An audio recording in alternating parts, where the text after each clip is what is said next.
আমরা বেশিরভাগ মানুষ নিজের ভুলের কারণে জাহান্নামের দিকে চলে যাচ্ছি। আওয়াজ দিয়ে বলেন ঠিক কিনা? নামাজ পড়া একটা জিনিস, নামাজ বাঁচানো ধরে রাখা আরেক জিনিস। এই শেষ কথা বলে বিদায় নিব। এই পয়েন্টটা একটু সবাই মনোযোগ দিল।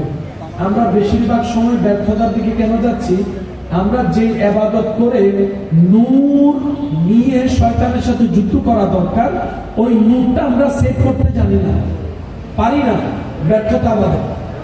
আমরা নামাজ পড়ে পড়ি ডান কাঁধ ভারী করছি, কোরআন তেলাওয়াত করে করে ডান কাঁধ ভারী করছি। ওই নামাজের একটা নূর আছে না নাই? রুকুর একটা নূর আছে না নাই?